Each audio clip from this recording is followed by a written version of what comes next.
ہم سب کے درمیان حجت اسلام علی جناب مولانا جاوید حسین صاحب قبلہ موجود ہیں.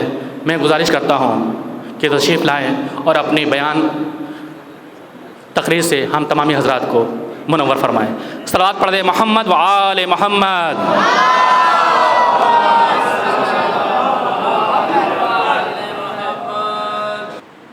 لا حول ولا قوة الا باللہ العلی العظیم.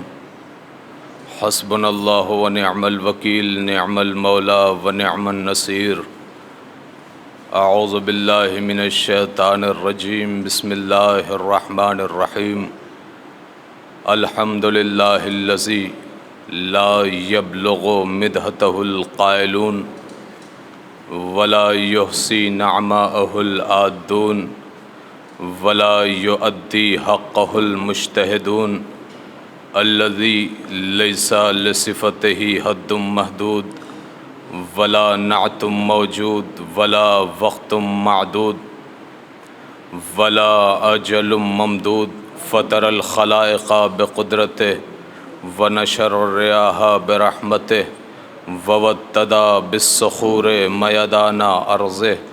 الصلاۃ والسلام والتحیۃ والاکرام علی النبی المکی المدنی القرشی الہاشمی الابتہی مولانا و مولا الثقلین جد الحسنین ابی القاسم محمد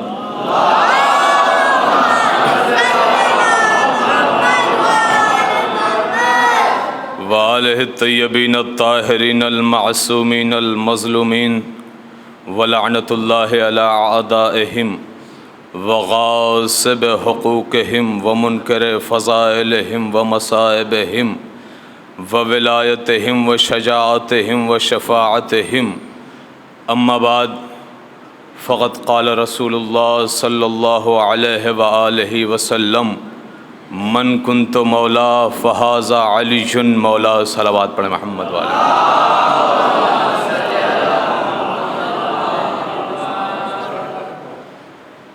حاضرین گرامی قدر،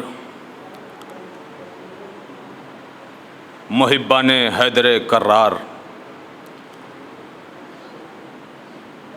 آغاز کرنے سے پہلے آپ حضرات کی خدمت میں اور تمام موالیان حیدر کرار کی خدمت میں، خصوصاً وقت کے امام کی خدمت میں تہنیت اور تبریک پیش کرتے ہیں. بسم اللہ الرحمن الرحیم.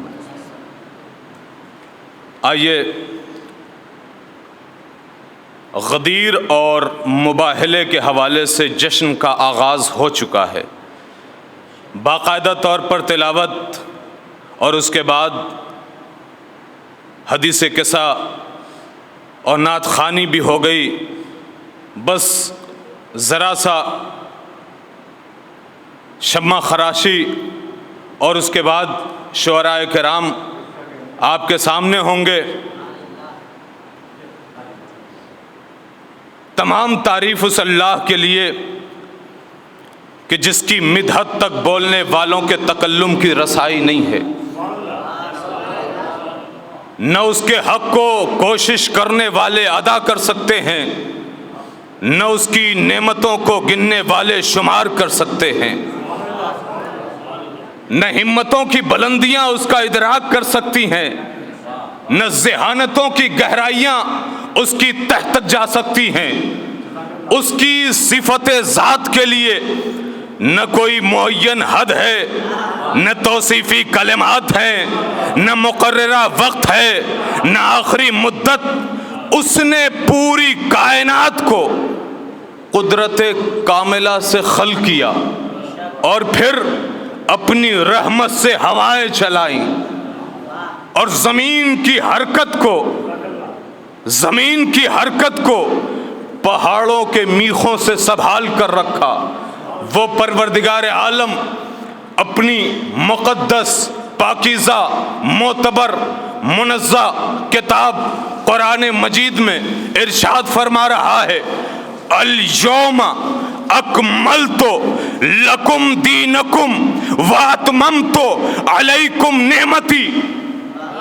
دیکھیے غدیر کا جشن ہے، بس ذرا سا توجہ درکار ہے.